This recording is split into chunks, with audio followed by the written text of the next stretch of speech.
Caríssimas e caríssimos, René de Paula Júnior falando de mais um episódio aqui do Roda e Avisa sobre uma questão que, de alguma maneira, interessa a todos nós. Por quê? Você tem nas mãos aí, não só você, todas as pessoas ao redor de nós, têm nas mãos o acesso direto a tudo que a humanidade já criou, a todo conhecimento. É só você perguntar que é um Google ali, você desvenda todos os segredos que a humanidade já teve acesso. E a questão é, que diferença isso fez? Por que que a gente, de alguma maneira, se apega e se aferra e se entrincheira em teorias da conspiração, em superstições, em desinformação, em fake news?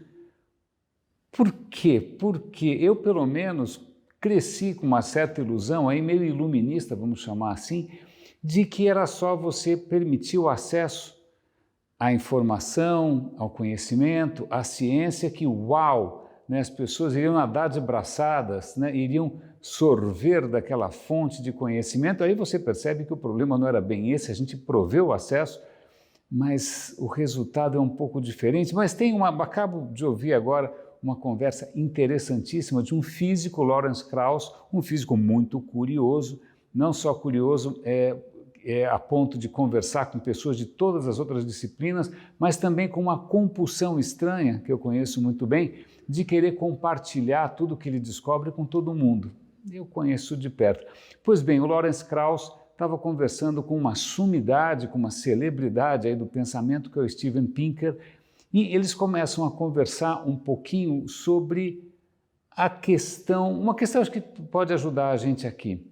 A questão é a seguinte: uma vez que nós chegamos a alguma conclusão, ou que a gente aprende alguma coisa, que normalmente é um processo penoso, né, de tentativa e erro, ou de aprendizado, né, deliberado, uma vez que a gente chega àquela conclusão, ela vale muito, né? A gente não está querendo abrir mão dela por qualquer aí sopro, né, de diferente, qualquer ideia passageira. Não, deu trabalho, a gente investiu nisso. Se a gente investiu nessa ideia, tanto faz se ela é certa ou não, ela é sua, então a gente é defensivo.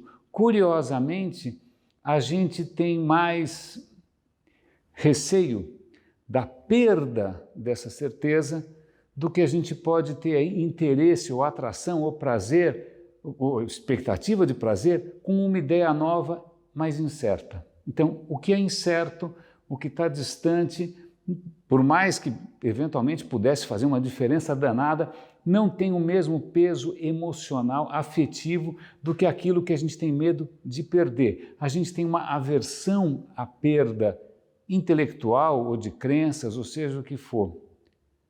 Curioso isso, curioso. Faz um certo sentido, porque afinal, se a espécie fosse atrás de qualquer ideia nova e jogasse tudo para cima o tempo todo, é natural que a gente queira, de alguma maneira, preservar aquilo que está mais ou menos consolidado. Mas tem outra coisa interessante que veio da conversa ali do Krauss com o Pinker, que é a questão que eles estão chamando de racionalidade local, né? Aquilo que pode parecer racional dentro de um universo muito pequenininho, dentro do seu círculo de gente que pensa igual, não necessariamente viaja ou vai muito longe.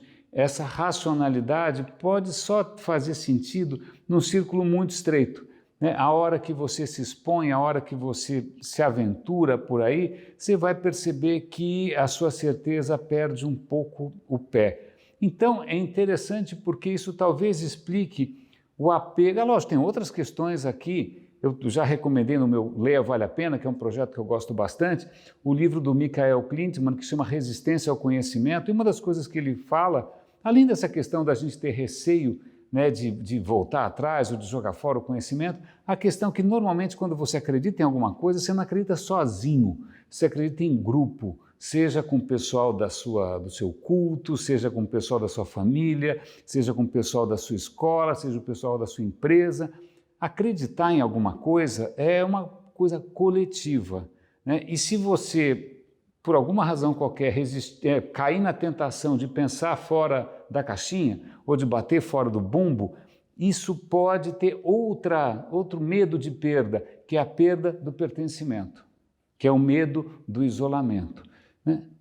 Devagarinho a gente vai descobrindo aqui a raiz daquilo que talvez tenha, sei lá, frustrado muitos dos meus sonhos iluministas, dos meus sonhos ingênuos, né, de achar que de repente era só estender o acesso ao conhecimento para que todos nós entrássemos numa nova era de humanidade 2, 3, 4.0. Não. Curiosamente, a gente consegue imaginar. Vamos imaginar um belo domingo hoje, estou aqui em casa de camiseta, eu consigo imaginar 1000 coisas assustadoras que podem acontecer erradas, ruins, muito fácil. Mas por mais que eu imagine quantas coisas maravilhosas poderiam acontecer se eu desse 3 passos fora de casa, dificilmente eu conseguiria imaginar maravilhas que acontecem quando você dá um passinho fora do seu quadrado. Eu conheci a mulher da minha vida indo a uma floricultura. Pois bem, se eu não tivesse ido, se eu tivesse comprado online, se eu tivesse ficado no conforto, né, da minha zona de conforto, eu jamais poderia imaginar que isso fosse acontecer. Pois bem, a gente tem um defeito de fábrica. Eu acho que a única cura para isso é a gente sair um pouco do nosso mundinho e se aventurar lá fora. Surpresas maravilhosas e que podem mudar a sua vida para sempre o aguardam. Você está convidado. Um grande abraço, até o próximo episódio do Roda e Avisa.